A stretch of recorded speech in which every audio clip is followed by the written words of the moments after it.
On this episode of the Oklahoma Breakdown with Ikard and Lehman, presented by Riverwind Casino, the voice of the Kansas State Wildcats, Wyatt Thompson, joins us to preview OU State. In the National College Football Roundup, we preview some of the best games in Week 5, including Ole Miss-Alabama and Cincinnati-Notre Dame. We wet the beak with Sunday's matchup between the Arizona Cardinals and LA Rams, and we finish up by giving you our winners and losers of the week. Please download and subscribe to the podcast, rate it 5 stars, and write us a good review. Follow the show on Twitter, Instagram, Facebook, and YouTube. Just search Oklahoma Breakdown on any of those, and you'll find us. All right. Our man Michael Hosty will kick this thing off. It's time for the Oklahoma Breakdown. It's a beautiful Thursday, September 30th, and you're listening to the Oklahoma Breakdown with Ikard and Lehman, presented by Riverwind Casino. Riverwind is Oklahoma City's premier casino experience, and your health and safety are Riverwind's #1 priorities. There are so many reasons why Riverwind is consistently voted OKC's #1 casino, but it all starts with their amazing variety of gaming thrills and excitement. Riverwind's beautiful award-winning environment plays host to more than 2,800 of the latest electronic games with a huge selection of table games, including blackjack, blackjack match, roulette, and Teddy's favorite, craps. No matter what your game, Riverwind has it in spades and hearts. And Fridays in October from 6 p.m. to midnight, you can win your share of $80,000 in cash and bonus play in Riverwind's $80,000 Monster Mansion of Money promotion. Look at the alliteration there. Love it. Drawings are every 30 minutes. If you need help finding your way, just visit riverwind.com. Riverwind Casino, still the one. Now recording this Wednesday night. Please leave us a 5-star review and a nice comment. And we've got a 5-star guest, the voice of the K-State Wildcats, Wyatt Thompson. Ted. Good guy. Unfortunately, Wyatt, along with everything else, K-State reminds me of 2003, and I'm not over it yet. Maybe at some point, but not yet. No, you'll take that you'll take that L to your deathbed, and that's right. It's how we are. He's a great guy, though. They're so nice up there, but I'm just looking forward to the 15-minute highlight reel of the 2003 game that they play. I don't know if that's like a every single game thing that they play that, or just when OU's in town, but brutal. Yeah. And Wyatt, the listeners will hear it. You're going to be very triggered on Saturday. It sounds like. So yeah, it's okay. I'm sorry, man. And now we usually we keep this thing very lighthearted. We like to have a lot of fun, but I do feel the need to start here. The Followills, who are good friends of mine, lost their mother this week, Betty Ann, and she always treated me so well. I mean, so very well. And every time I came around them, their family, whether it was at a show or something, at one of their houses, she was incredibly kind to me, and just unnecessarily kind. She didn't have to be as kind as she was in it. And I feel like she had that effect on a lot of people, and lost her this week. So just please send, kind of whatever you believe in, right? If it's positive energy, prayers, vibes, whatever the hell you believe in, please send it the Followills way, because it's rough. Been a rough week. Yeah, it's tough. I hate that. Too much of that going on right now, man. Too much. I know. Brutal. It is, it's unfortunate. And now an easy transition to OU football. Okay. You were back in the saddle with Lincoln Riley Tuesday night. Ted, anything stand out about what Lincoln said? Well, a bit on edge. He's a bit on edge, but he's very convincing whenever he says that they're close, that they're right there. And,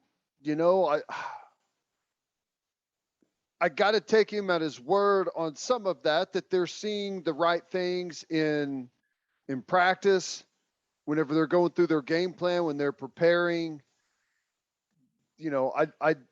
there's some things that you just look at and say, well, those things should not be happening. But, if those things are not happening in practice and you just played a bad football game, that's one thing. And that's kind of what he's making it sound like. He's making it sound like they're really close. I have a tendency to believe him on some things, but, there's other things that, whenever you see it, it's just like, well, some of these things would say otherwise, but I like his mentality. I like that he's not defeated. He's showing the football team that, listen, we've had a bunch of really good football teams around here that started slow, and he's gone back and he's shown them some of those instances. So I do feel like the players may be going through a confidence crisis right now at a bunch of different spots: quarterback, offensive line, maybe running back, maybe wide receiver, maybe every position group. So I think that Lincoln is out there in front saying that this group is not terrible. This group is not a million miles away from being good. We're right there on the verge. And I think part of that is that he does actually believe it. But I think the other part of it is he's also trying to convince his team to continue to put in the proper work, because you're right there. It's not a lost cause. Yeah, no, I like the attitude he's brought this week, and his players see those statements like, they do. They're all over social media and they see that. And I think it's important that Lincoln is presenting that message publicly so the players can consume it. Cause he's telling them that, but also getting it out there. It is important that he's shown that he still believes in the guys. And some of the stuff he has said about the offensive line, I disagree with, right? I think that's clear at this point. I expressed my displeasure with the way that they played against West Virginia. Tiger got out of the cage a little bit, just a little bit. Sorry for the language if anyone got offended by that. Actually, I'm not sorry. I'm just pretending to apologize. I'm not sorry. Get over it. But just the mental mistakes are unacceptable. The lack of effort is unacceptable. But there's still hope for that group. I don't want to make it sound like that they'll never get there. That's not how I feel. And it's so funny, like the difference between being perceived as bad and being perceived as good as an offensive line, it's really not, like the difference is small. It really is. Like if they can, and that's another thing Lincoln has said, and he said almost that exact statement right there. Well, he's a smart guy. I mean, smart guy, clearly. Right. But so I think Lincoln Riley and Bill Bedenbaugh are in an interesting spot when it comes to the offensive line, because with what we've seen so far, I feel like they got two options moving forward. Ted, number one, play Robert Conjal at center. He's not as talented as Andrew Raym, but he knows what he's doing, and he can get the guys going to the right people. But it really doesn't seem like that's much of an option. It's pretty clear to me they've decided they want to play Andrew Raym. So that leads me to option two, which is kind of what I think they will do. And I don't have any inside information on this, but when your guys, especially your center, are struggling with the mental component of things, if he's got too much on his plate, you reduce the menu. And it's not ideal, right? You want to have everything at your disposal if you're Lincoln Riley. But with what we've seen so far, it's clear that it may be a little too much for the offensive line group right now that they're putting on the field. So you give them less to digest. And I'm realizing now that all my offensive line verbiage for some reason revolves around food, digest, menu. I don't know. It's just how I approach it. But you give them less. And so don't go into it with a full buffet of options. Not a full buffet of, I see what you did there. Very good. Very good. But you allow them to focus on a handful of concepts in the run game and a handful of concepts in pass protection. And you say, guys, let's get great at these. It's very much an air raid mentality, but for your run game and your pass protection game. Basically saying, okay, we maybe have given you too much. Let's dial it back a little bit. Let's give you, 6, 7 run concepts, 6, 7 protection concepts, and let's rep them so much that you guys know exactly what you're doing against every possible defensive look they can throw at us. It's not what you want, especially when you're in week 5. But I think that strategy, dwindling it down a little bit could really help. Because I still don't think the number one issue with this offensive line group is not physical in my mind. Like, I think when the guys know what they're doing, they can be a pretty good group. Now, are they an elite group? No, I don't think they are. But they can be really good if they're all on the same page, if they're all confident in what they're doing. Because I think a lot of the mistakes come from some hesitation. And when you're hesitating, Ted, you know this as well as anybody. When you're hesitating, you cannot play fast. And that is a big problem along the offensive line. So if I'm Lincoln, I eliminate the confusion. I let them play fast without hesitation. And personally, and you know how I feel about the run game in football, I would run a bunch of zone, because that's pretty much the simplest concept. Against West Virginia, they got in the split back stuff and started running the outside they zone. Ran zone lead, they ran zone slide, split zone, and it was their most successful stuff. Like, when I watch this group, right, when you talk about some of the good lines they've had in the past with the gap scheme stuff, they had bullies along the line of scrimmage. And I'm just going to call it how I see it. They ain't got those guys this year. Well, let me ask you this, because you said you think maybe playing Conjul instead of Rame. How do you think Conjul stacks up against old Timmy Horn, 6'5" plus 330 pounds? Is that an issue physically for Conjul? I don't think so. I think physically, Conjul is more mature, several years older than Rame. Like, he's stronger. Yeah. Right. The guy looks like a beer keg when you look at him. So, but once again, we've talked about Rame's ceiling as a player, and you're going to have to roll through some of the hard times with him, to get him to the level you need to get him, because he is a more talented guy. But man, I don't know. I don't know, but it's clear they're going with Rame, as far as I can tell. So he better be ready to roll, man. I guess that leads us straight into our little scouting report we've added now to the podcast. And I guess we can start with Kansas State's defense. It's now a 3-man front. Rush 3, drop 8. That's what they do. They have gone full Iowa State. They play the 3 safety look, and this defensive scheme, just like Iowa State's, and they don't run it as well as Iowa State, not even close. It's very new there in Manhattan, but this defensive scheme really relies on the guys in the back end tackling well, right? That is it.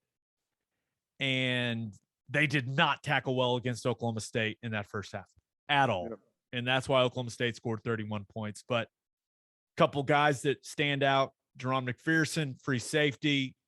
He is a good player and had the game of his life. One of the best games I've ever seen a safety play in person against OU and Norman last year, Ted. I mean, that dude was flying around. He was a missile. He was blowing people up, had on the football, making plays over the middle. He had an interception, a caused fumble, a couple of big hits, big plays. He's a stud, man. He really is. I like the way that he plays, and I'm sure he's going to have some confidence rolling into this one. No doubt. They got some size at corner. They've got the Iowa transfer, Julius Brents. He's 6'4", 205, just a casual 6'4", 205 corner. I mean, he looks the part. It's really a much bigger defense than you're really used to from Kansas State. Kansas State has usually been a little smaller across the defensive line, quick at defensive end. Every now and then they'll have a guy that's special, but usually a kind of a speed-based team. But that defensive line is pretty big all of a sudden. Yeah. Number 91, Felix and Udike Uzama. Woo, nice. He is a solid player. He's starting to produce a little raw, but long arms, big guy, strong guy. So he's definitely someone OU's offensive line is going to have to account for. I like the Eli Huggins kid at defensive tackle. You mentioned Timmy Horn, big man, wearing number 98. And then, Teddy, you'll love the middle linebacker, Daniel Green. Oh, yeah. He has been ejected for targeting, not once, but twice this year. So he likes putting a lick on guys. Now he just needs to work on keeping the old crown of the helmet up. Gotta be smart, man. You can't be a good linebacker whenever you're watching the game from the sideline. So just watching this defense, and it sounds easy when it comes to how to attack them. They've got these big bodies along the defensive line, right?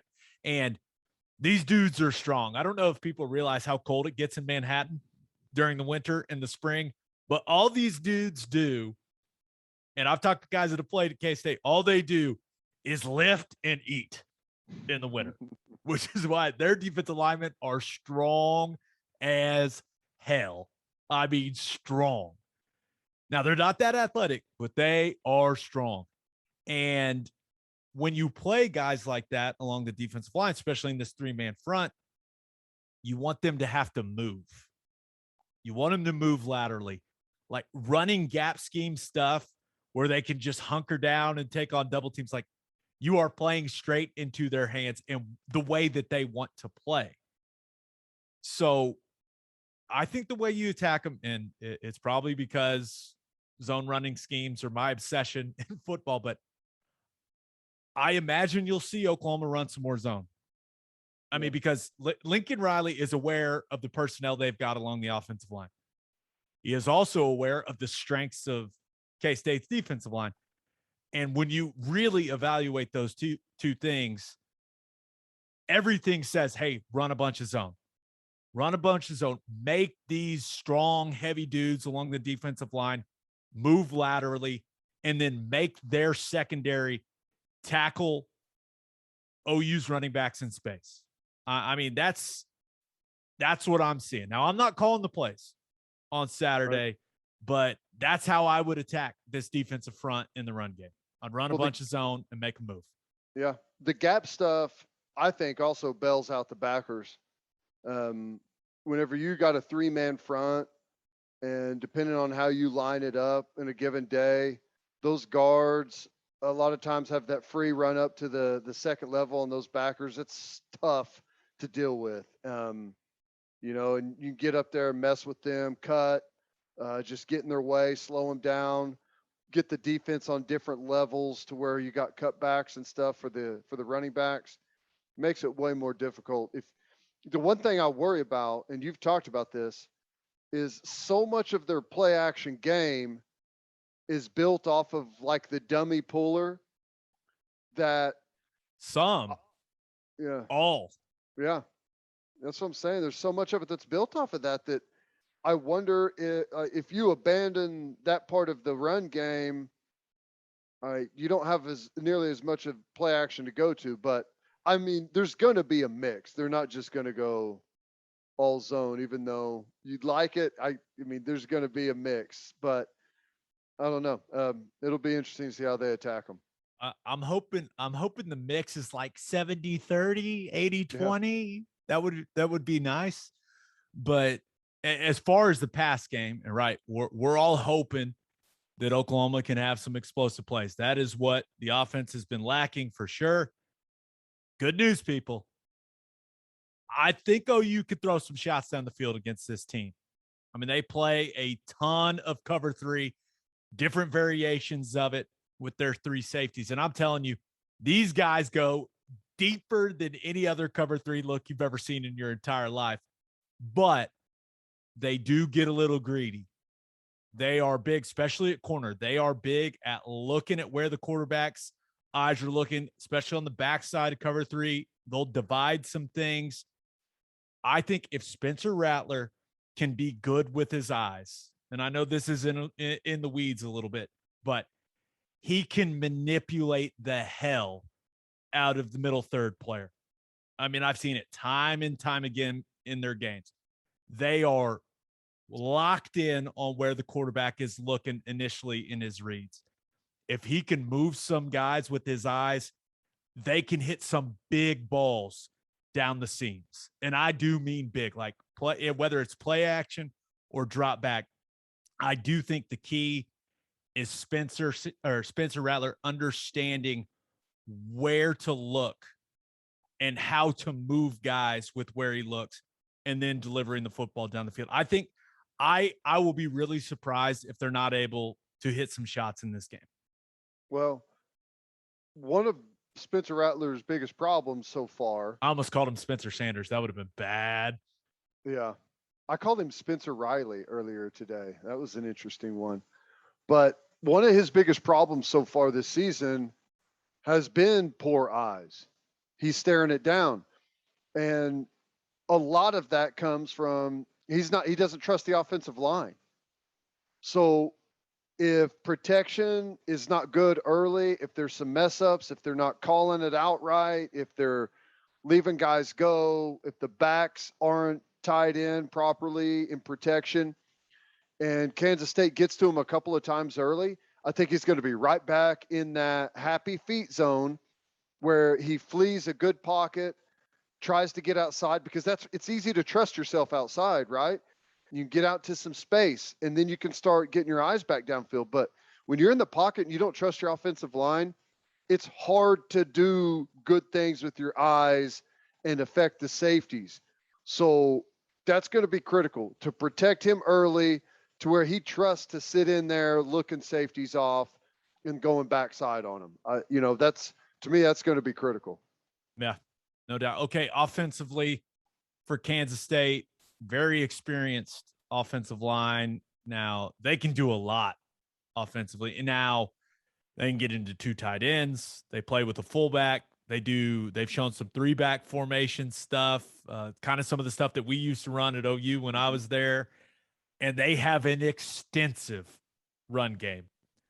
Inside zone, outside zone, counter to the strong side and the open side, power, strong side, open side, duo, pin pull schemes, strong side, open side, QB run game off a lot of that. Like they can throw everything. And it's because they have experienced O-linemen that know those concepts inside and out. And I do think their center, while he's not a great player, he is a smart guy that gets all those guys going to the right spots. There's a lot of run game coming at OU, especially if Will Howard's the quarterback. Like there is almost an unbelievable amount of run game coming OU's defense way on Saturday. Yeah, it's wild, and they'll do some interesting blocking schemes up front. Did you see the one typically on when you run counter, you leave the end guy on the line of scrimmage go, and the first puller has that guy. But they base block it, run it inside, and it's almost like a counter wham. Did you see that? I've never seen it blocked that way before. it got blown up, but it's still interesting. It's like, I see what you're doing here. They try weird ways to outgap you on the inside. And all it takes is one person not to know exactly where they fit, not to know the rules of their defense to fit a play that you haven't practiced, and they crease you. And once they crease you, they go back to it and start figuring out different ways to recreate that look. They'll give you unbalanced. They'll give you X off. They'll give you end over. There's a bunch of different things that they're going to do, and they're going to probe around with a bunch of different things and find something that you aren't set up for. The last time we went up there, 2019, we did not have a good day fitting the run. Kenneth Murray had a bad day. It was a long day at the office where, they ran tons of gap scheme stuff and we were not dialed in. Last year, we were excellent against the run, like 26 rushes for like 50 yards or something like that is what Kansas State had. Did a really good job.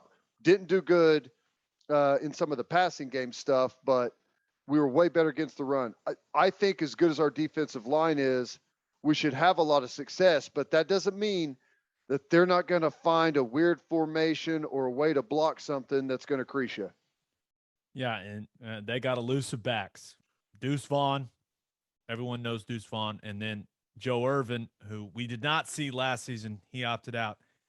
He's a good little player. He's a nice little change of pace back for him. You got Phillip Brooks wearing 88 in the slot, does a lot of nice things. And then Malik Knowles has returned to form, and not only a wide receiver, but he is dangerous in the return game. So I don't think this offense is nearly as dangerous without Skylar Thompson. And I do think their offensive line will struggle with OU's quickness along the defensive line. But this is a lot for OU's defense to prepare for. They are going to see a ton in the run game. Yeah, and they're going to make our backers get out of their comfort zone and cover. Backers and safeties, they will run swings on swings on swings on swings to the running backs, trying to get them in space to where someone's got to make a one-on-one tackle. And Deuce Vaughn is about as good as they come at making you pay at that. So going to have to be a really good tackling day. It's a disciplined day. If we play disciplined football, trust our rules, tackle as a group, use your leverage, know where your help is whenever you're trying to vice tackle, you should be totally fine. Easier said than done, but I think this could be a day where our defense has an excellent performance, especially if Skylar Thompson doesn't play. If he doesn't play, totally different offense. Yep. Hope you're right. Okay, let's get to call your shot. Asked you guys for your boldest prediction for OUK State. Our man Carson Cunningham, look, little TV star chiming in. He says Sooners rush for 200 yards and attaches the Gary Payton gift to it. 200 rushing yards for the Sooners in this one. Didn't go particularly well against West Virginia. Now, schematically, different defense, right? I know West Virginia was a 3-man front, but they do some different things in Kansas State. I'm not going to believe it till I see it, man. Same. I'm going to believe it till I see it. Maybe if they run more zone. Yeah. We've had very few 200-yard rushing games over the last 2 years. This is not a 1 week or 2 week or 3 week trend running the football. This trend goes back all the way through last season. We had a couple of breakout games where we hit on some things, but I'm not going there until there's no reason to just pick it just because, we've got to see them start to block people, start to move guys off the football, start to have the attitude. Our backs need to start making some guys miss. It's on them as well. It's not all just offensive line. There's a lot that needs to happen before I pick OU to go out there and rush for 200 yards. Yeah. Okay. This one comes from Matthew Jefferson on Twitter. He says, simple. OU finally puts together a complete game 55-17 before running the horns out of Dallas next weekend. I like where Matthew's head's at, but once again, gonna need to see it, right? With what we've seen from this offense so far. Well, maybe a 55 piece that could involve a couple defensive touchdowns, maybe a special teams touchdown, something like that. No way I'm predicting that. Oklahoma State just put up basically 500 yards of offense and scored on defense and put up 31. I don't see an explosive offensive day. I just don't. Could be wrong. Could totally be wrong. I'm just not seeing it. Kansas State is going to try to make this game a game where it's 4 yards at a time. They're going to run it and run it again. Then they're going to hand off a jet sweep. They do more jet sweeps than any team I've ever seen in my entire life, whether they hand it or they fake it. There's jet sweeps everywhere, Ted. Yeah. But they even do one where it's like it's one of the touch passes, but they somehow create like a split zone touch pass to a wide receiver. It's the weirdest thing I've ever seen. Pretty interesting. Yeah, but they're going to try to shorten this football game. I don't think OU will have the ball enough to get to 55. Yeah. So no, I'm totally with you. I don't see it. They're typically pretty good at making it an ugly game, but maybe some scoring breaks out. I mean, I think there's a possibility of that. I can't pick it right now. One of the problems is everyone that watches OU play is looking at like, dang, this is how you do it. This is how you do it. Keep everything in front of you. Make them snap it, 15 times to go down and score. Make everything stay underneath. Stay big zone on top. Force them to run the ball. You can defend the run with 2 high safeties, having a light box. Like, the problem is the formula's out there. So they're not going to come and all of a sudden start zero blitzing nonstop to try and beat Oklahoma and start giving up, 70-yard bombs. There's no reason to. Yep. All right. Let's get to our interview with Wyatt Thompson, the voice of the Kansas State Wildcats. But first, the only place to stop when you're road tripping is the Love's Travel Stops. Love's has over 560 locations in 41 states, offering 24 access to clean and safe places. And Love's has given us a $25 game day gift card to give away each week. This is all you have to do to be entered to win this week's gift card. Tweet a picture of you stopping at a Love's on your way to the OU game this weekend or OSU game. We'll accept either. And make sure you tag the podcast Twitter account and Love's Twitter account.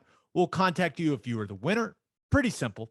Whatever your road trip needs are, Love's has it. Fuel, fresh food, all of the snacks and drinks, including my favorite, Java Amore. The coffee is fantastic. Love's also has you covered if you forget your phone charger or headphones. They've expanded their mobile to-go zones so you can grab any of that stuff there. Make sure you download the Love's Connect app for exclusive offers from today's most popular brands. The Love's Connect app also includes a route planner and store locator. When you see the red neon heart on the highway, stop in and say hi at Love's Travel Stops. For a full list of what Love's has to offer, visit loves.com and make sure you bank at First Fidelity Bank. First Fidelity Bank is a full-service finance institution based in Oklahoma, tailored solution for your personal and business needs. Checking accounts, saving accounts, home loans, and much more. They do it all. Whether it's online banking from your computer or mobile banking from your phone, everything is stress-free with FFB. Making mobile deposits, paying bills online, and moving money to different accounts could not be easier. First Fidelity Bank also provides free ATMs worldwide, making banking convenient wherever you are. They also give back to the community. FFB donates a total of more than $500,000 to local charities and educational foundations. Make your life easier and go bank at First Fidelity Bank. Visit ffb.com for more information. All right, here he is, the voice of the K-State Wildcats, Wyatt Thompson. It is our pleasure to be joined by a man that is in his 20th season as the voice of Kansas State Wildcats football. Wyatt Thompson is in the house. What is going on, man?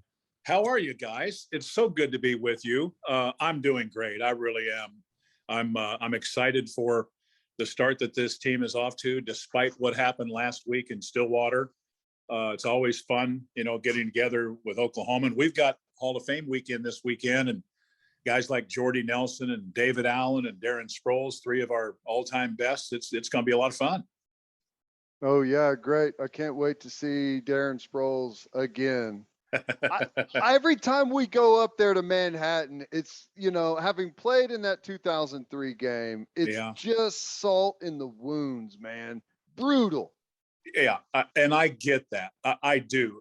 I look back on it now, and I think about how lucky I was to be a part of it, because you remember this, Oklahoma's team going into the game, they talked about it being maybe the best college football team ever assembled. And what I just think it was such a great thing for Coach Snyder, because he came so close in '98 and the fumble in the A&M Big 12 championship game in St. Louis. And to beat a team like that, to win that first title was something special. I know it's salt in your wounds, but for all K-Staters, I think they'll be talking about that one 100 years from now. I really do. Shut up, Gabe. I could see you laughing. Shut up. Just as long as we don't talk about 2012, I'm good. I'm good. You guys got it. You got a little of that, each of you, right? Oh yeah. Little bit. Still went 3-1. Just saying what. But okay. I mean, let's get to it, man. Okay. Skylar Thompson, what's the latest? I know that Chris said that it was very unlikely that he plays in this football game. I'm not quite sure I fully believe Coach Kleiman on that, but what's the latest on the star quarterback for the Wildcats, or is it going to be the combo of Will Howard and Jaron Lewis in this one? So, you know what? I don't have the 100% accurate answer that you're probably looking for, and I'm sure Thompson you would surmise will that. Play. Okay, writing it down now. Yeah. Okay, good. But you know what? Here's the thing, and I'm just being honest about this. At his Tuesday press conference, he closed the door a long way, but didn't totally shut it. So I understand why you kind of see it the way you do. On top of that, you guys both know this. He was in Stillwater. He threw some passes, in pregame. I think he's made a lot of progress. I'm just really thrilled for the kid still being out there and having a chance. And I just think when it first happened, we all thought, oh boy, this is going to be the second time in 2 years with a season-ending injury. And fortunately, it's not that. And so I am, see these, crossing the fingers. The chances are a lot better. They may not be great anyway, but they're a lot better if old number 7's out there. And you guys know that for sure. Oh, I don't think there's any doubt about that.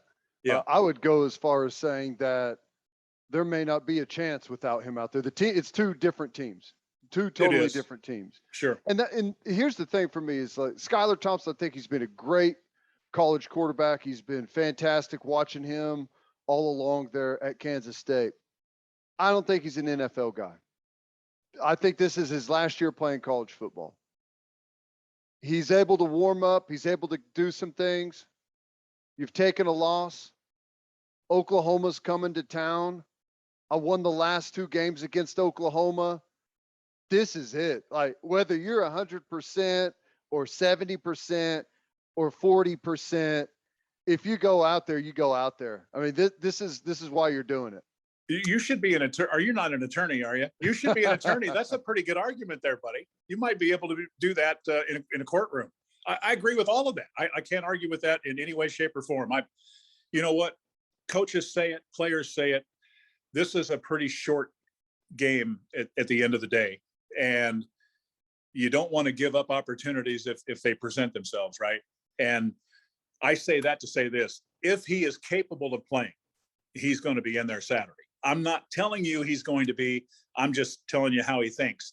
If I can do it, I'm in there.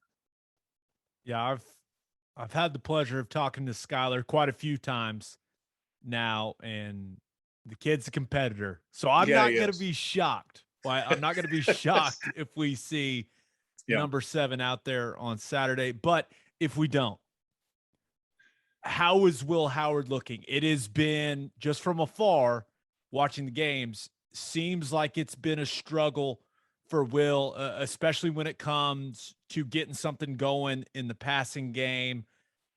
Clearly things didn't go the way they wanted them to go in Stillwater, but is this offense still capable of doing some damage this weekend with Will Howard at quarterback? I think yes is the short answer. Capable, but it's also doing it consistently. I think Will has made great strides from last year in terms of learning the offense. What happened to him last year was pretty unfair, and you guys are obvious to that. You know how hard it would be to be in the spring and it gets canceled because of COVID. Come the summer and it gets canceled because of COVID. I mean, he had no chance, and then 3 games in, as a freshman, he's playing. But he's reshaped his body. He's worked really hard. He's a bright kid. You'd really like him if you could talk to him. He knows a lot of football, and he's made progress. But I think if you're ever after COVID going to go onto the road for the first time in a hostile environment against a veteran defense, one of my last choices would have been Oklahoma State. and then on top of that, he got dinged up in the game. And I think he's a better football player than we've seen. And yet the reality is Oklahoma State, then Oklahoma, off week in Iowa State. I don't know that there's a team in the league that starts any tougher than that.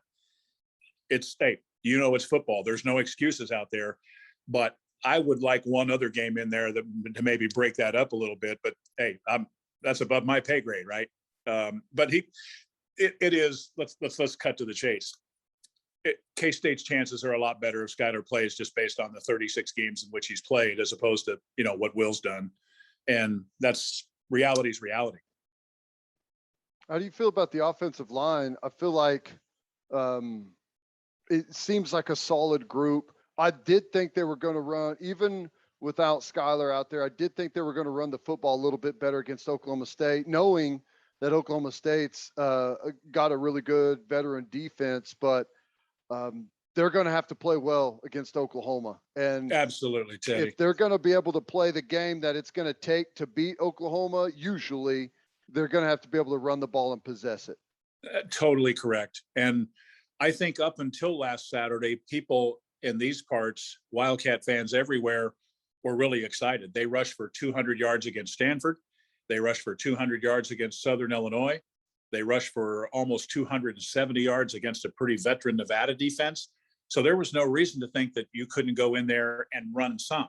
Maybe not 200 yards, but also not 62 either. And Coach Kleiman talked at his press conference Tuesday about the blocking was just ordinary. And against Nevada, it was extraordinary because they not only blocked them, but they stayed through those blocks. And if they don't do that this weekend, I think they'll struggle again, to be honest. I like the group. I don't know that they're playing as well as I thought they did 2 weeks ago and 3 and 4 weeks ago, but that will be certainly a thing to watch, especially if it is Will and Jaron at the controls offensively.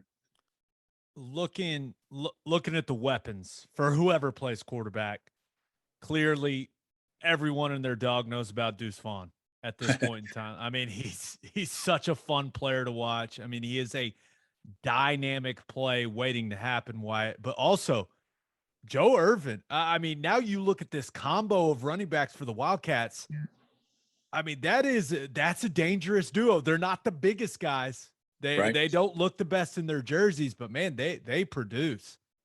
Well, Deuce is an extraordinary talent from so many levels from my perspective. And I think he's proven with some blocking help that he can even run inside the tackles. I think we saw that in the Nevada game.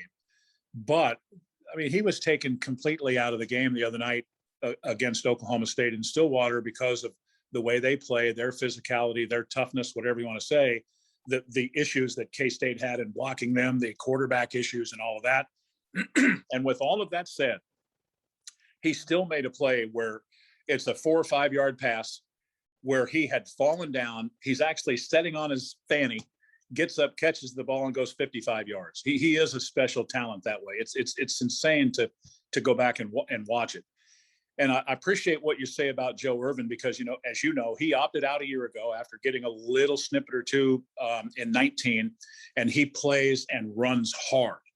I think that's the thing that's given him an opportunity. Those guys, they're going to have to do something. It's a real challenge against Oklahoma because if you really study numbers, they've done a really good job against the rush. They put pressure on the quarterbacks. I just got through a little while ago watching the Nebraska game, and it seemed like they had 15 sacks in the last 5 minutes of the game. They can get there. And so it's problematic. No question about it. Well, the run of the football is going to be critical, but if you can't, you still have to figure out a way to get Deuce Vaughn the football. Yeah. And you mentioned getting him out of the backfield. He killed us last year out of the backfield. I imagine that's going to be a focus for Oklahoma, but it's still got to be a big thing for Kansas State to try and attempt, no matter who's at the helm quarterback wise. Is that something that you see with them trying to maybe do some things that we haven't even seen yet with him, force him the football, maybe line him up and empty and throw some tunnel screens, or just give him the football a couple of different ways and see if we can tackle him? I'm in total agreement with all of that. I think in this scenario, you have to do everything humanly possible to get him 20 to 25 touches. You just really, your chances are minimized if you don't. And the tunnel screen, I think, is something that he will flourish at because he has terrific hands. And I think, to be honest, even in just the straight up run blocking, if it's decent, it gives him a chance because he's so quick, he's so hard to see. And if you don't have a good angle, you're going to have a hard time getting him to the ground. So that's one of the real factors, no doubt about that. And at the end of the day, I think K-State's got to play really good defense to win this game too. Not too many people are talking about that, and I know we will, but that's going to be paramount. Yeah, the defense.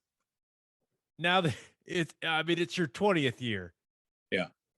How weird is it to see them in the 3-man front all the time? I've turned it on, Wyatt, and every time I feel like I got to do a double take. It's the weirdest thing in the world. My entire life, whether it was as a fan, as a kid, as a player in college, after college, now like K-State's always been a 4-man front, always. Right. And now they have embraced the Iowa State method, right? Rush 3, drop 8 a lot of the time, a lot of deep zone coverage. It's interesting. Is it effective so far through your eyes? I think it has been, generally speaking, yes. And I think it has been because of the depth in the defensive front, because we basically, for the first time in a while, really have guys there that can rotate through. I don't know that we have necessarily a second Khalid Duke, but I do think, as an example, when he went down, that injury was BS. It was terrible. Guy rolled up on him. I saw watched his Nevada game. That's for such a difference maker for that defense to get hurt in that way. I can't imagine Coach Kleiman's very pleased with how that. No, I'm sure not. And it was a monster blow because he was our most disruptive player defensively. And with all due respect to Daniel Green or John McPherson, whoever else you want to say, he just was that. I think they really, really are appreciative of Bronson Massey, who came back for a super senior season. Are you guys used to saying that now? Yeah. And then also Nate Matlack, I think, is going to be a really good player. He's just a redshirt sophomore. He's got some explosion to him. He's gotten stronger. He's still not where they want him to be yet, but he's going to be a really good player. But the point is that they do have better depth, and that's given them a chance. One thing that's probably been overlooked is the Charlotte transfer tackle, Timmy Horn. He is we in the years that I've been here, K-State hasn't had very many guys that look like that in terms of his body, his size. He's got some mass to him, and he's done a pretty good job. Pretty good football player. Has Kleiman talked much about kind of where that originated and why he made the choice to go that direction after what they've done for so long? I think there's a lot of theories out there about it, but I would tell you, I think it comes down to this. I think when they realized they were going to get Timmy Horn, and because of personnel everywhere else, it was kind of the thing to do. Last year, K-State struggled, as you know, at times against teams that got you spread out.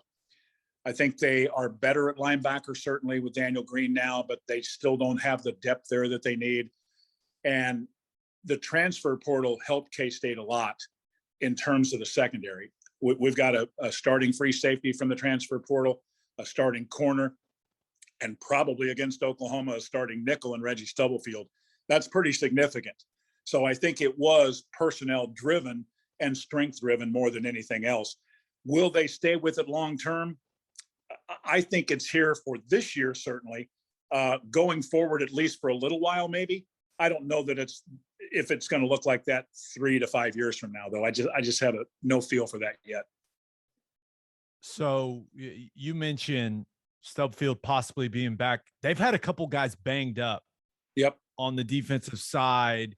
Has Chris Kleiman given any sort of indication of what guys may be available in this game? Because they need everybody, right? I mean, they need everybody in right now. I mean, they have several starters that are questionable for this one. Yeah. I mean, excuse me, guys. Going back to the Oklahoma State game, that was a tough one on a lot of levels, but it was also a very physical game. I think just off the top of my head, Echo Boydo, a corner, got dinged up a little bit.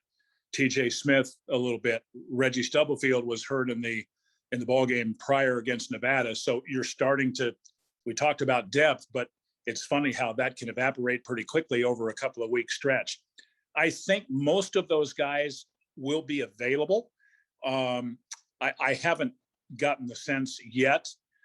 Although I think it could happen in maybe one case. We'll see that maybe they just won't be ready to go this weekend against OU, and everything is significant in this week's game. That's pretty bluntly obvious. You mentioned linebacker. Moving to a 3-man front, it could be difficult. A lot of teams still kind of play it as a 4-man front, but you'll also play some true 3-man stuff, and it could be way more difficult. You can have guards up to the next level way easier that you've got to battle with in the run. You're asked to do quite a bit more in the pass. If you're going to play some big zone stuff, you have to be really good zone players. What have you seen from that group adapting to that new scheme? I really think there's it's a great question, by the way, and I think there are several angles you could go about it, but I think I'll give you the example of Julius Brents. We recently, if you follow Kansas State football, you would have a hard time finding a corner in this program that has his size and athleticism and coverability, whether it's in man or whether it is in zone. But I think he is a really good zone cover guy. I mentioned Echo Boydo a moment ago, not trying to be funny in any way, but going into our game in Norman last year, most people didn't even know who he was. And because of COVID, he was thrust into action in the game and actually held his own and did a pretty good job. So I think there has been progress made there. I hope I'm answering your question, because I do think, at the end of the day, they've done it. Again, the OSU game kind of put a damper on some of this stuff, but I do think overall they are covering better. I think what was lacking a little bit in the OSU game that was very prevalent in the beginning, the team, 11 hats to the ball, baby, and playing with some fire and some passion. I think that was a little bit lacking on Saturday, but give OSU credit. First play from scrimmage, they have a little swing pass out of the backfield to Jalen Warren. He goes 52 yards, and all of a sudden you're on your heels a little bit. And that was kind of the start of a pretty tough deal. That K-State adjusted. They were better in the second half, but by that time it's 31-13, and this is not the world's best play from behind team. That's obvious. A guy that has stood out to me, Wyatt, is TJ Smith, kind of in that third safety role. Once again, another guy that's been a little banged up. Do you know if he's going to be ready to roll in this one? And if not, do they have a guy that they feel good about filling in that void if he can't go? Because he's not very big, but man, he makes some plays now. Yeah, very perceptive on your part, Gabe, because he is a guy that likes to get to the line of scrimmage, and he will put a lick on you. He can run. He's athletic. He, again, maybe not the biggest guy in the world, but you could tell last year this was a guy who had a chance to really help K-State this year. I do just being honest about this, I think he's one of those guys that there's a big question mark this weekend on not maybe as much as will he play, but how close to 100% can he be? I think that's a lot of times you see guys out there toughing it out and what have you, whether it's Oklahoma, K-State, whoever it might be. That happens all the time in the game. You guys know that as well as anybody. And so I think we're going to have some of that in this game. And I just like his toughness. And I think if he's capable, he's going to be out there because he loves the game and he's a big hitter. How's McPherson been? Last year, he had an unbelievable game against OU. Loved watching. He played great. He was smacking people. He was all over the field. And I remember leading up to that game, Gabe and I were talking about him. And then like pregame, during the game, it's like, this kid is something special. And I honestly thought that in last year it just kind of fell apart for you guys. And I understand that. But I was thinking that this year he was going to burst back onto the scene and be one of those talked about safeties in this conference. I think he's been solid. I don't know, in all honesty, if he is playing to the level that you're describing. And I agree with you 1,000%. The game that he played in Oklahoma, I don't think K-State walks out of there with a win that day had he not played anywhere capable to that level. He was awesome. He is a really, really fine athlete. And I think up and above and beyond that, he's been around here a long time and has probably as much knowledge about Coach Kleiman's defense as anybody around. And so you hope in these big kind of games that, he's very prevalent because he can be special. I think you saw that a year ago. Wyatt, you're the man. Can't wait to visit you in Manhattan this weekend, man. What are you gonna have stuff ready for me and Teddy when we get into our booth? Like some make snacks, sure that treats. Freezer is plugged in with the Choco Tacos. I usually average somewhere between 8 and 10 Choco Tacos when I'm up there. Do you really? You're a man to admit that. Yeah. It starts to get awkward. I go back to the freezer so many times. It's really funny because they kind of police it now because it's become so popular. People sneak up there to grab 3 or 4 and shove them in their pocket and walk out. So now here's the thing. I don't go all at one time. I wait it out. I have a couple early and I just go back and check on, see what the inventory's looking like. But by the end of the night, you better believe I'm getting it in. But number one is the Choco Taco? Oh yeah. By no doubt about it. Yeah. By a mile. It's not. You want to take a guess at what Stan's is? His is the Snickers. Ooh. I'm telling you, good. It's 2 pregame, at least 1 at halftime, maybe 2. He hits it pretty hard too. I hope he doesn't mind me telling that. Those ice cream Snickers have like 1,000 calories in them. Yeah. Too. They're amazing though. I'm not saying I don't partake because I do, but I need that like I need kicked in the head. So I try really hard to stay away, boys. I really do. I try hard. Well, Wyatt, we'll see you Saturday, man. And looking forward to it. Hey, have a Choco Taco waiting on us. Sounds good, fellas. Choco Taco's waiting on us when we get there, right? It's the best road trip of the year. Can't wait. Love Wyatt. He's fantastic. The hospitality at K-State is great. I hate it. It feels weird. It's, I want someone to be mean whenever we're up there. I want to be angry whenever we play. Don't treat us that nicely. Doesn't work that way. Stupid Manhattan. Do what OU does and have the worst press box in history where everything's uncomfortable. There's no food or drinks anywhere to be seen. They check your pass like you're going checking in and out of a prison. It's wild. Luckily, I just get to be on the field and don't have to deal with that. Oh, that was good. All right. Do you own a business? If you do, you need, God, that was so good. Like you're going in and out of a prison. Oh, okay. We must have had like a massive rash of people roaming around in the press box when they weren't supposed to be there.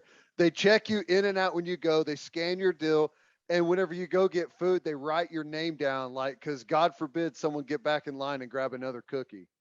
Hey, that's probably best we don't talk about that anymore. All right. Do you own a business? If you do, you need Insurica in your life. Insurica is one of the country's largest insurance brokers with 30 offices throughout Oklahoma, Texas, and the Southwest. Insurica is able to customize programs by accessing the latest information from many insurance carriers. They compare and contrast coverage offerings, and pricing in order to design a cost-effective, comprehensive program to meet your business's specific needs. Insurica's clients become best-in-class businesses by working with Insurica's team of advisors to manage risk. Purchasing insurance is only one way to protect your business. Best-in-class businesses win by avoiding loss in the first place. If your business partners with Insurica, you'll save huge amounts of money and take back control of your total cost of risk. I'm an Insurica client, and you should be too. If your business wants to be best in class, connect with Insurica at insurica.com. That's INSURICA.com. And guys, it is still warm outside, and you know what that means. It is hard seltzer season, baby. And there's only one hard seltzer that we drink on this podcast, and that is Sonic Hard Seltzer from Coupe Ale Works. It's perfect for any occasion. We drink it by the pool, at the lake, and at the tailgate. You can buy 12 packs of the iconic Sonic drive-in flavors like cherry limeade and ocean water, or you can grab a citrus variety pack or a tropical variety pack. Find it at your local grocery store, convenience store, and liquor store. Sonic Hard Seltzer. National College Football Roundup, Ted. Number 21 Baylor at number 19 Oklahoma State. 2 4-0 football teams going at it. Spencer Sanders coming off possibly the best performance we've ever seen from him. And they got some pieces back on the offensive line. And that zone running scheme with Jaylen Warren, man, it's looking solid. I mean, Tay Martin and Brendan Presley are making big plays out of wide receiver. It will be interesting to see how the Baylor defense holds up. They've done some good things this year. They haven't been dominant by any means, but Terrell Bernard, your man, went down last week. Beast. So that is a big void for them to fill. I like what I've seen from Baylor's offense. I like what I've seen from Gary Bohannon so far at quarterback for the Bears. Their zone running scheme with Ebner and Smith has been very efficient. They're one of the best rushing teams. Now, their first 3 games, they didn't play anyone. So that's you got to factor that in, but they've been efficient running the football. And I just feel, and I always get this feeling, I don't know why, but I just feel like this Oklahoma State defense is going to make enough plays to win, right? That's just kind of what they do. I like what I'm seeing from Baylor, but it's in Stillwater. As long as they don't kick the ball to Treston Ebner, I think the Cowboys are going to be good. It's such a weird game to pick because I like both defenses. I like Oklahoma State's a little bit more, but I like both defenses. It's really about whose offense do you like more. And Bohannon's done some good things. They're running the football well. He's smart. He's efficient. He'll also give you a little bit in the run game himself. Oklahoma State has been total crap offensively this season until last week against K-State. They broke out. The running game's been solid. They've shown some good things in the running game, but it's been pretty stagnant. Now all of a sudden they've broken out a little bit, and Spencer Sanders has a good game.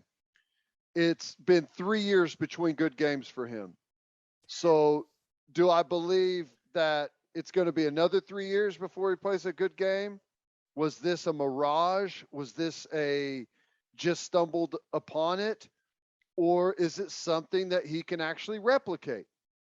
I don't know. Whose offense do you trust more? Bohannon, really unproven, solid day against Iowa State, but we've really got one game to go off of from both of these teams, and who do you trust more? I don't know, man. Everything tells me to pick Baylor, but admittedly, everything in here is massively biased against Oklahoma State. So I don't know how to weigh that. You know what I'm saying? So it's tough. I guess I'll give Oklahoma State the edge since they're playing at home, but It would not shock me at all if Baylor went in there and not just beat them, but did it handily. Does it change your feeling about this game at all, knowing that they will be honoring the 2011 Big 12 championship Oklahoma State team? Just a reminder, the one Big 12 championship they have in the history of the program. What do you think about that? Because I know when you've only won one, you definitely should celebrate it on its 10-year anniversary. Could you imagine? You should celebrate it on intervals of 5 years, not 10, if it's your only one. Could you imagine the reaction if someone called you, like if Joe Castiglione called you and was like, hey, we're going to celebrate one of the Big 12 championships? You'd be like, what? That's weird. It'd be funny because you could celebrate. If we did a 10-year celebration, you'd have a celebration nearly every year. It'd be cool. I suppose that's the difference in the programs. Right. I'm just kidding. I will say they're honoring our boy Whedon. I'm excited for him. I'm interested in that because a lot of guys from the 2011 team are not happy with what's happened there after that. Like that was supposed to be, that was it. This is changing Oklahoma State football. This is where it all turns around. And that didn't really happen. I can make fun of them for honoring a Big 12 championship team while also acknowledging that they whooped our ass that year. Yeah. It was bad. I went to Did that not game. go well in Stillwater for the Sooners in that one. Let's move on. Yeah. Let's move on. That's enough. That's enough of that. Number 8, Arkansas at number 2, Georgia. Arkansas has been the best story in college football so far. But this one, it kind of feels like a statement game for the Georgia Bulldogs. And I know Arkansas is coming off that big win over A&M, but sounds like KJ Jefferson, a little banged up. Will he be able to add to the Arkansas running game that has been so effective? Dude, I just don't think they'll be able to run it against that Georgia defensive line. I mean, those are some bad dudes along the defensive front for the Dogs. Maybe they can hit them on some bombs to Traylon Burks. I really like him, but I am excited to see Barry Odom's defense against JT Daniels in that Georgia offense. And a couple notes, does sound like Georgia is getting a few guys back for this one. Tyke Smith, Huge. The West Virginia transfer, who is a damn good player. Sounds like he'll be back. And then Darnell Washington, who is supposed to be a stud tight end, will be back for the Dogs. I think Sam Pittman's magic runs out in this one, man. It's in Athens. Give me the Dogs. Yeah, it probably does, but I don't have a whole lot to go on. Like if you're taking Arkansas, it's a momentum play. You're saying that there's some serious belief in this team, and I'm telling you, man, I've witnessed it before firsthand that whenever people all of a sudden start feeling something special is happening, you get way more buy-in. You have more guys watching extra film. You have more guys staying after practice. You have guys deciding that we need to get extra conditioning in. Like whenever something special's happen, everyone buys in. And it just has that feeling with Arkansas right now. Is it going to be enough? Probably not, considering that they've got some nagging injury stuff going in while Georgia's starting to get healthy themselves. But I will say this. I do think that Georgia is a little overhyped right now. Offensively?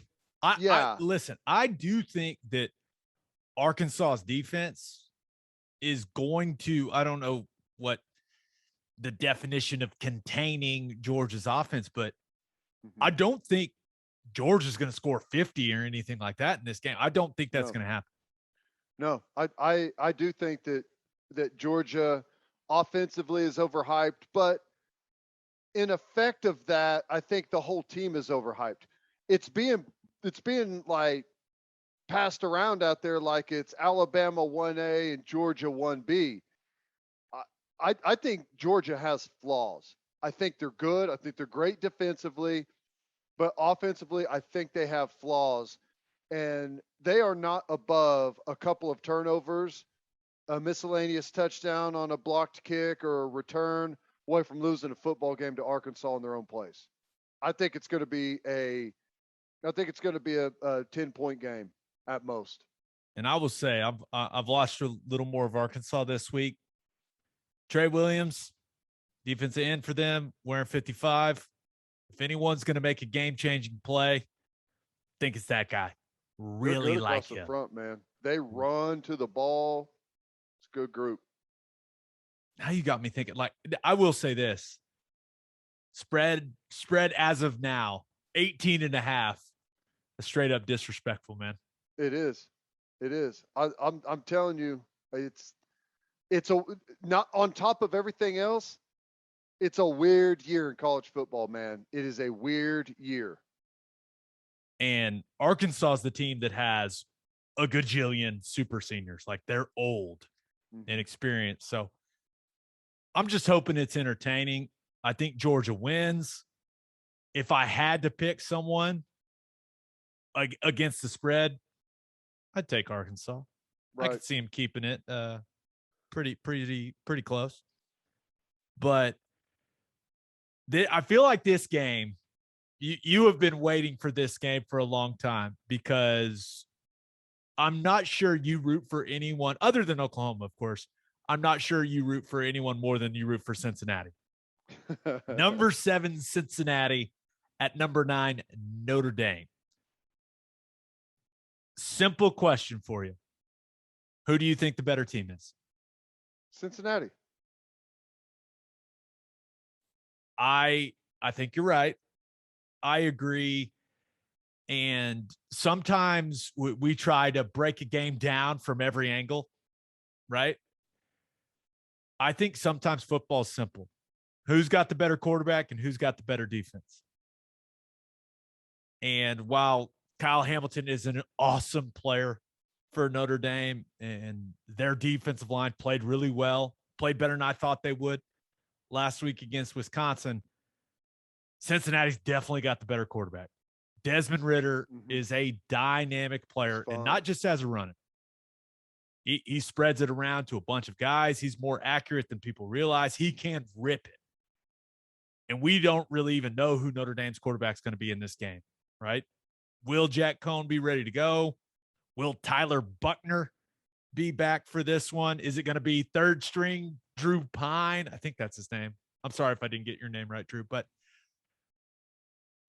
I guess the only thing that has me hesitant on really going all in on the Cincinnati stuff, Ted, is the fact that Marcus Freeman is now the defensive coordinator at Notre Dame.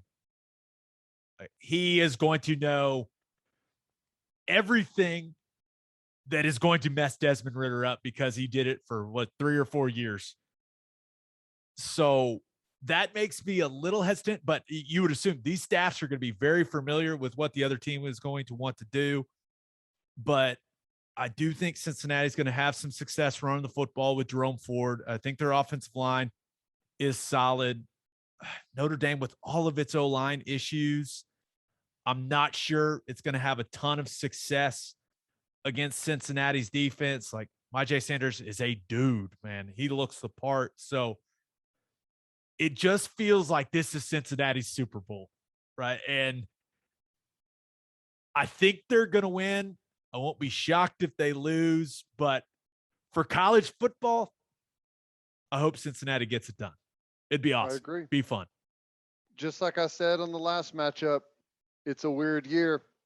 Okay. And even though it's not weird to say that the better team is going to win the football game, we've seen some of these non-Power 5 teams that are really good have a moment like this where they're going against a Power 5 team that's got a low number next to their name, and you feel like they're the better team, and they go out there and they absolutely choke. They make way too much of the game. They try and do things that they don't need to do, and they choke. Cincinnati feels like they are prepared for this. They've been waiting for this moment. And I got to tell you, if you're a fan of college football, root for Cincinnati here. I already this season, there's so many more fan bases engaged with what's going on than there typically is. It's made the year so cool. And we're 4 games in. And there's how many teams there's more teams that have a chance of making the playoff this year than we've had in the last like 5 years combined. It's awesome. So I think you're going to see some wild stuff, and I think Cincinnati gets it done. And after that, can they just hang on? They got a tough one against SMU late. They still have to play Central Florida. It's not going to be easy, but this is a big one for them. If they win this game, they may even be able, because of the weird year, they may even be able to have a loss somewhere. No. Zero chance. Zero chance Cincinnati makes the playoffs if they lose a game. Not happening. I don't know. You got to put a lot of trust in it has been Pac-12 proven. that's been horrible. You've got to have a lot of trust in a Big Ten that's been bad. I mean, you got 4 SEC teams. The ACC I will is bet terrible. you whatever you want to bet that a one-loss Cincinnati is not getting in the college football playoff ever. Well, I tend to agree with that, but like I said, it's a weird year. And I don't trust that anyone, Alabama included, is going undefeated. Which brings us to our next game. Number 12, Ole Miss, with 2 weeks to prepare, going to number 1, Alabama. What, first 50? Maybe? 60? Yeah. 50? You go high, keep going. I am not sure there's a better quarterback in the country than Matt Corral right now. Arm strength, accuracy, touch on the deep ball, willingness to take risks with the football. Yeah. Swag. I mean, super athletic. Adds to the run game. I think he's got like 5 rushing touchdowns. And Dontario Drummond and Jonathan Mingo, a dynamic wide receiver duo. I mean, he's got dudes he's throwing to. And I know Bama's defense isn't elite right now. And there's no doubt they're going to struggle with the tempo that Ole Miss plays with. I mean, it is just, at times they put it in hyperdrive, man. But I do think Bryce Young in that Bama passing game with Jamison Williams and John Mechie and all those freaks they got at the skill positions, they're going to put up points. I mean, there's just no doubt in my mind.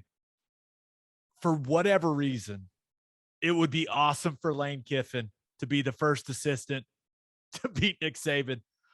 I just can't imagine it happening, man. I've tried to get on the Ole Miss side of this game, and I just can't see Bama losing at home to Lane Kiffin. I can't close my eyes and see it. So there also is, with all the positive stuff around Matt Corral right now, there also is that possibility he reverts back to what he did last year.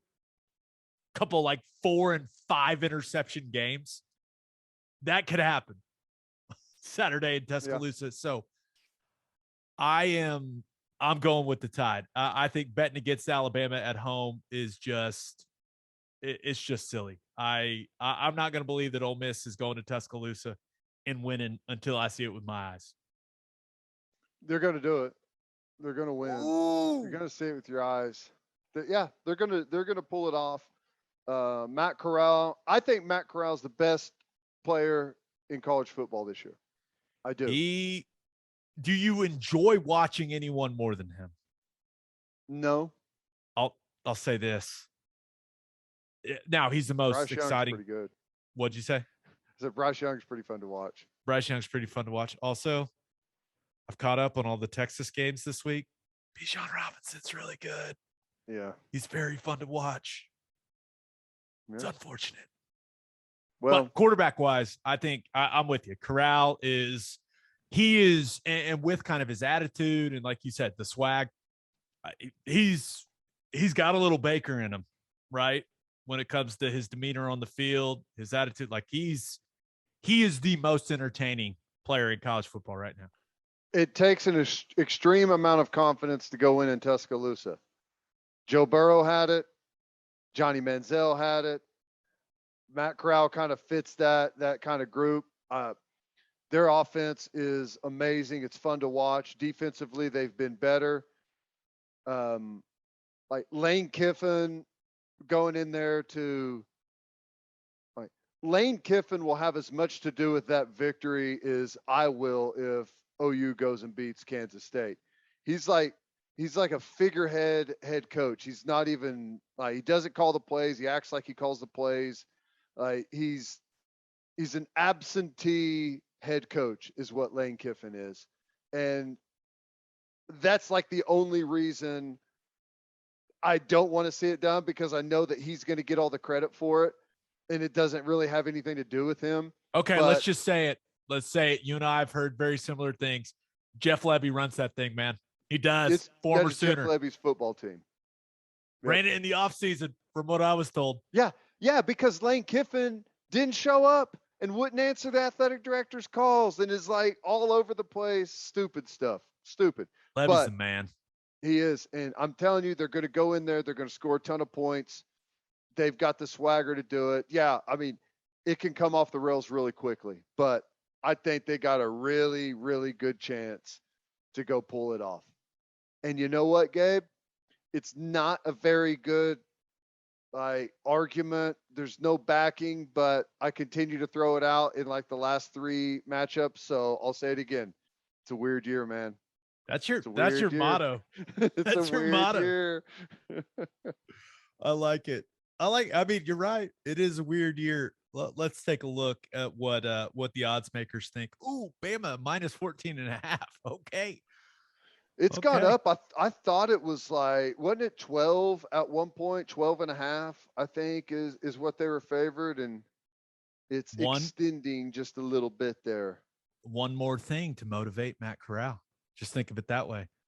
Yeah. One note, Ted, that may make you uncomfortable. Ole Miss, true freshman kicker. Ooh. If it comes down to that, just one thing to note. Yeah. And on that note, that is pretty brutal. Are you unhappy with the surface around your pool? Are you not pleased with your patio? Soft Rock specializes in installing safe rubber surfacing for pools, patios, gym floors, and other outdoor spaces. Soft Rock's rubber safety surfacing provides a long-lasting surface that is impact and slip resistant, fully customizable, and virtually indestructible. Local business owners Heidi and Cody Clark are avid OU fans that are driven to help you with all of your pool and patio surfacing needs. Visit softrock.com/OKC. That's SOFTROC.com/OKC for more information. The Clarks also own the Driveway Company. The Driveway Company has tailored solutions to eliminate all of your driveway problems.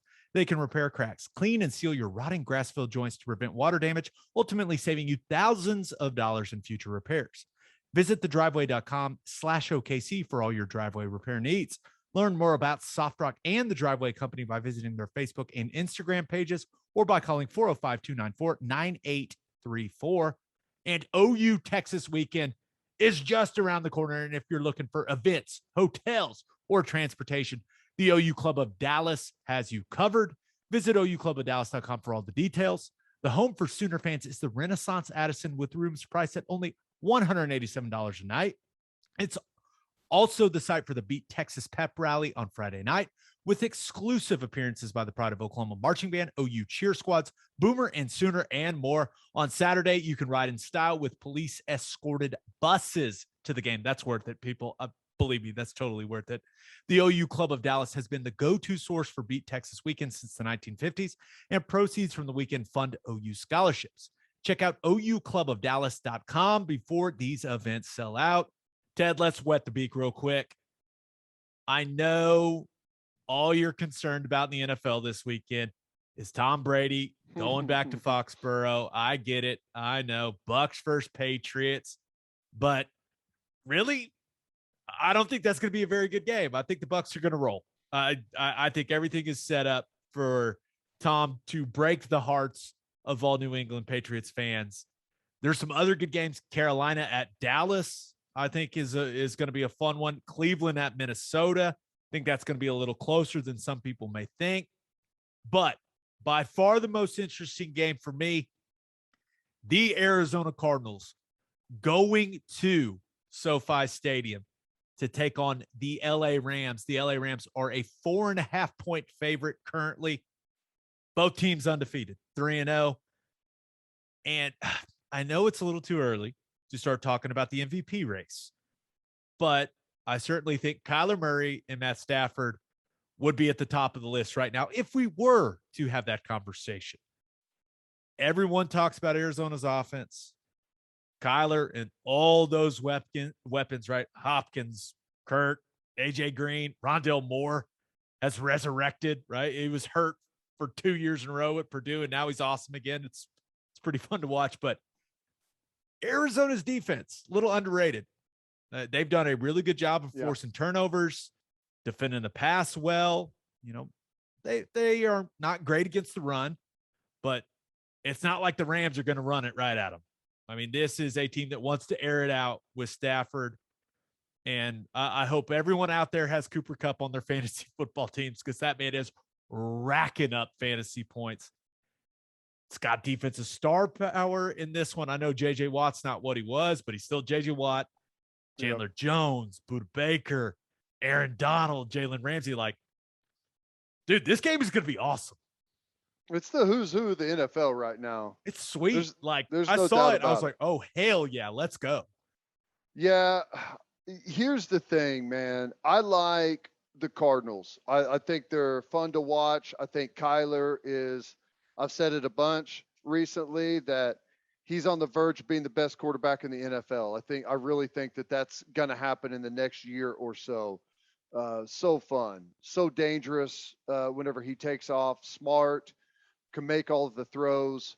And you're right, Arizona's defense is better than they've been, but LA, just too much star power, too good offensively. And whenever, like, the one thing that I would say Arizona does have a problem with is protecting the quarterback, and LA is going to be able to get after Kyler Murray. Now, does that mean that they're going to have a bunch of sacks? No, but it does mean that they can force, like, the one thing Kyler has done this year is turn the football over. I think he's got 4 interceptions already.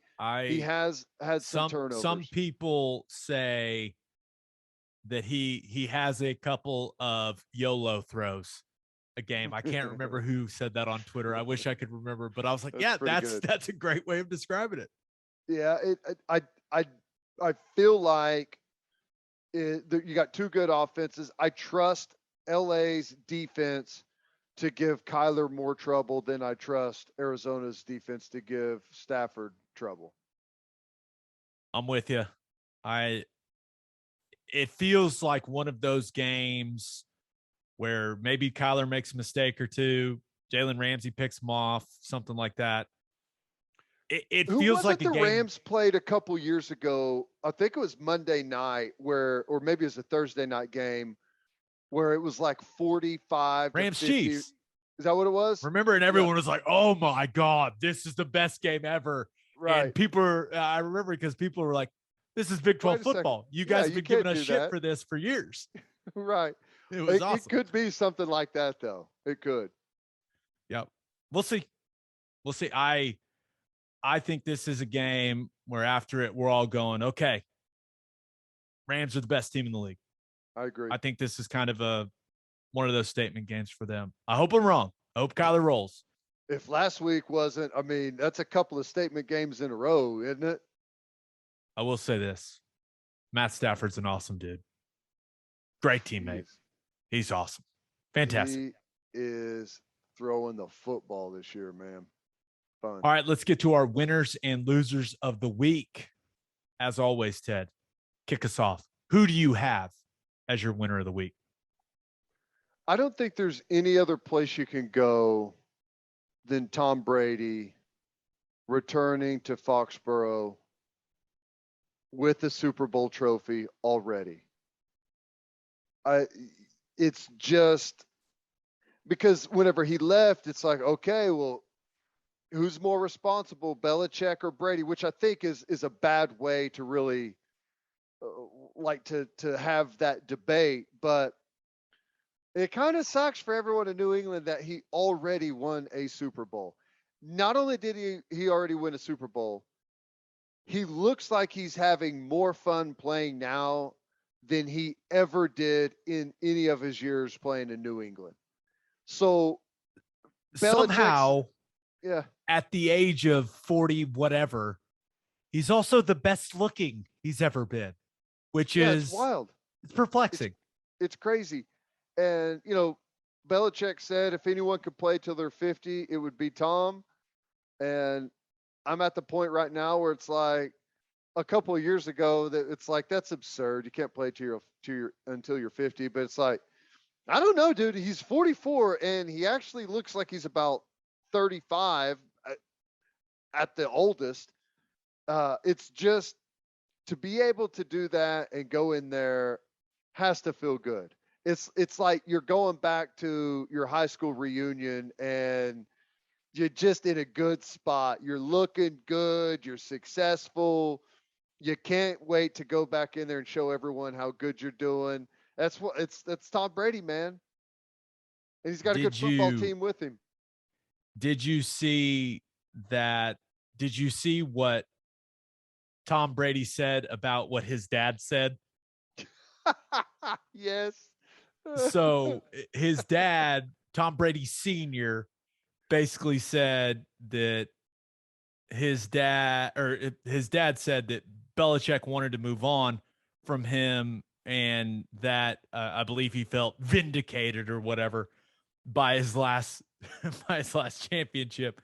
And on his show, Tom Brady said, comments made by Thomas Edward Brady, a 77-year-old insurance company CEO who should know better at this point in his life, doesn't necessarily reflect the views or positions held by his son, Thomas Edward Patrick Brady Jr. So furthermore, should Tom Sr. continue to speak on behalf of his son without the express written consent, Tom Jr. reserves the right to eventually put him in a home against his will. So good. It's hilarious. But it's stuff like that, man. He's having more fun right now playing football than he really ever has. Yeah. And I think his eyes were opened. Like the process in New England was the process and everyone respected it and they won a lot. And I think his eyes are open like, man, you can do it differently. You can have fun. You can go out there. You can cut it loose and still win at a high level. It's good to watch. That's going to be an emotional scene in Foxborough. There's going to be Patriots fans crying in their beers. It's going to be awesome. Okay, who do you have as your loser of the week? My loser is Brian Laundrie. You know who that is? He is the person of interest in the Gabby Petito case. And Dog the Bounty Hunter's coming. Uh-oh. Dog the Bounty Hunter is coming, and he's going to find his ass, and he's going to find him within probably the next 24 to 48 hours. I'm telling you, Gabe, it's happening. You think he's going to find him that quick? Yeah. I guess some people are already saying that, like I was just talking with my wife and she was reading somewhere that he said that he's hours away from him. Like he's honing in on him. So the last thing, and I don't know if this is wrong or right, but like half the stuff I read about Dog the Bounty Hunter, I'm like, that's fake. I like, how am I supposed to know if it's real or not? But the last thing I saw, it was like he had tracked him down to some mysterious tropical island or something like that. I don't know about that. All I know is I can't wait for the scene whenever he's driving him to jail and he's giving him, you got to get your life together, man. And the whole speech that he gives as he's driving him back and the guy's asking for a cigarette. I don't know. This whole case has been crazy, but whenever I first saw that Dog the Bounty Hunter was getting involved, I was like, oh, seriously, we're going to do that. But then like the more like the news has rolled in, it sounds like he's actually got a bunch of credible leads and he's getting close to him. I don't know, man. I would like to, I think it's important we go on the record that we love and support the FBI. Love you guys. Sometimes you need dog on the case, though, man. That's right, man. You got to have someone that can cut through the red tape, right, and go right to the people. Hey, you say one thing about Dog. He knows how to talk to people, man. They give him tips. People talk to him. Someone's filming all of this, right? They got to be. It's Dog the Bounty Hunter. Yeah. That's going to be a sweet documentary. I wonder if he's filming it himself on like a flip phone or something, you know? That would be, as they say, that would be on brand.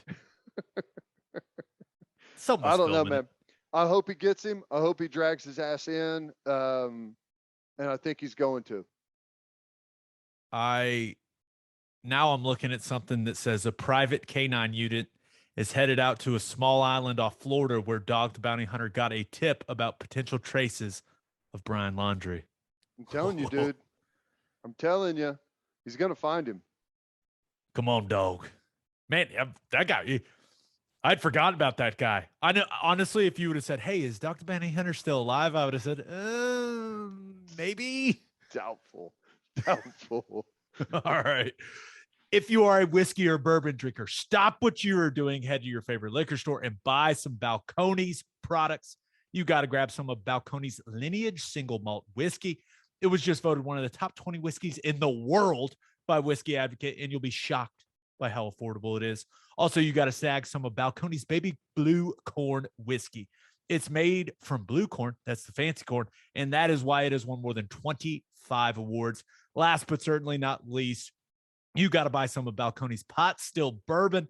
Its big flavors make it the perfect bourbon to drink year round, or it's good to drink if Oklahoma's offensive line doesn't play very well and you get home and you're a little sad and maybe you need something before you go to bed. In 2012, Balcones won the Best in Glass competition, beating brands like Johnny Walker and Macallan, and became the first American distillery to win the competition. This stuff is the real deal, people. If you love great whiskey and bourbon at a great price, then Balcones products are the only way to go. The whiskey may be made in Texas, but the owners are from Oklahoma. To find a liquor store that has it, visit balconesdistilling.com and make sure you send your kids to Bishop McGinnis Catholic High School.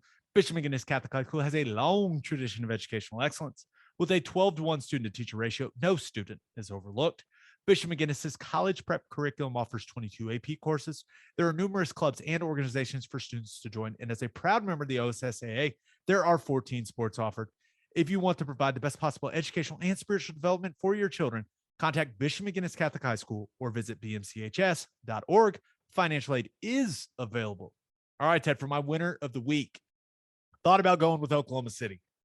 Number one lowest unemployment rate in the United States, according to the latest rankings from the U.S. Bureau of Labor Statistics. No big deal. We're number one. Bustling, Gabe. It's bustling. You got to love it. God, bustling. What a great word. I was thinking booming, but bustling. It's a good one. I like that. Yeah, I think both work. Booming is good. Booming is good too. But bustling, for whatever reason, sounds busier, right? You sound fancier saying that than like, oh, it's booming. Like, ooh, man, it's bustling. You're like, okay, that guy's educated. He just dropped bustling on me. But I went with another city as my winner of the week. Arlington Heights, Illinois, suburb of Chicago, because the Chicago Bears ownership announced they've purchased Arlington Park, a piece of property in the Chicago suburbs, for a measly $197 million. The Bears have a lease at Soldier Field that runs through 2033, but this purchase from the Bears ownership makes it seem like the Chicago Bears are looking to build a bright, shiny, new stadium in the burbs. I'm not really sure how Chicago Bears fans feel about this. I've always thought it was really cool that Soldier Field was down there, kind of amongst the city. I always thought it was really cool when I played there. Been to a couple games there, but it is the smallest stadium in the entire league. And when you think about what Chicago's the third biggest city in the country, for them to have the smallest NFL stadium, that don't make a lot of sense. Nope. It certainly prevents them from hosting big events. And although Soldier Field is in an iconic NFL setting, Ted, I'm not so sure how much longer the Chicago Bears are going to be playing there. It sounds like things are moving in the direction of building something in Arlington Heights. The Arlington Heights Bears, for whatever reason, does not have the same ring to it as the Chicago Bears. It really does not. Yeah, this is a money talks situation. And listen, frankly, if you're the city of Chicago, like, I don't know how exactly it works out. There would have to be some type of deal made with the city of Chicago. Yeah, I read that if they break the lease in the next 5 years, the Bears have to pay the city $84 million. Well, honestly, it's something that the city of Chicago should get on board with, because there's way too much money to be made by building a new facility, developing the areas around it like everyone else is doing. Ultimately, in the long term, it will be a revenue generator for the city if they build it bigger and better and make it a destination instead of where it's at now. It's cool, it's historic, but there's nothing around it. You don't generate any extra income. It would be a revenue generator for the city to not fight it, to get on board with it. That stadium is cold as shit. It is. I mean, I don't know how else to describe it. Like, playing there, it is freezing. I went there and watched a Monday night football game against the Cowboys. What year would this have been? Like 13 or 14 maybe. And it was seriously like 10 degrees that day. McCown was starting that day. It was wild. It was super, super cold, but it was fun. It was the day. You remember the day when everywhere in the NFL had like 8 inches of snow? Just snow games as far as the eyes can see. Everywhere, snow games everywhere. It was that day. It was Monday. It was the next Monday. It was nice. Freezing. That sounds awful. Yeah, I would assume whatever they're going to build in Arlington Heights is going to have a roof. Yeah. All right, for my because that's you're right. They'll never host a Super Bowl if they don't build a new venue. That's worth it alone. I mean, they had the Super Bowl in Minneapolis in February. Chicago would be awesome for a Super Bowl. So awesome. Loser of the week. Thought about going. I feel like this story, it happens so many times that it's just, you just changed the name. Brewers pitcher, Devin Williams, fractured his pitching hand after punching a wall. He's out the rest of the year. I mean, classic. This is classic. They just locked up the NL Central. Like, he's an important cog of that baseball team. They were celebrating like, this is going to be it. This is going to be our run. Unbelievable. Oops. I mean, don't you have to like fine the hell out of that guy if you can? I think the embarrassment's probably enough, right? I mean, I guess, man, I'd be pissed, man. If you're an owner, you pour a ton of money into your franchise for these moments, and a guy, it's frustrating, man. I'd be pissed if I was a teammate. he's probably not very happy at himself. Let's be real, too. Also, probably. I mean, you're right. But my loser of the week, Gary Patterson. And I like Gary. I've talked to him a lot over the years, and he went off on SMU trying to plant a flag in the middle of TCU's field after SMU beat TCU in Fort Worth last weekend. And TCU's AD said he was going to walk some of the statements back, and he did not. I mean, he did not. He doubled down. If anything, he said the flag planting was planned because SMU had a camera on the kids trying to do it. I'm not sure. Does Gary Patterson know that like content is king in college football and there's cameras everywhere? Yeah. There's just people running around filming everything that the guys do. Yeah. That's how OU's sideline is. Cameras everywhere. Yep. But unfortunately, Jerry Kill, who is not a young guy, but he got knocked down. But the video of him getting knocked down, it's TCU guys that knock him down. Now, I guess Patterson, he has insinuated that Kill got knocked down again and that it was probably someone from SMU. He said he's got evidence, but then we haven't seen any evidence. So it's just, it has gotten very weird. And all I'm saying is if you don't want someone planting the flag on your field, win the damn game, Gary. Win the game. And SMU's athletic director basically came out and said, listen, everything that Gary Patterson has said isn't true. There's no proof of any of these things he is saying. And I do want to give credit, speaking of content, I do want to give credit to SMU's Twitter, who used Gary Patterson's song in their celebration tweet. And they kind of like superimposed Dyke's face on it. And it was pretty great. It was. And that made Gary Patterson mad too. You got to understand that though, when you put out a song like that and you're a well-known football coach, you got to understand that it's going to be used against you at any time that it can be. And I get it, man. I hate that Jerry Kill got knocked down. But let me just say this, especially if you are a really old guy, you're not going to stop them from doing what they're doing. Nothing good happens whenever you try and get in the way of a fight like that with guys with shoulder pads and helmets on. Get the hell out of the way. They're going to be fine. It's a fight. Who cares?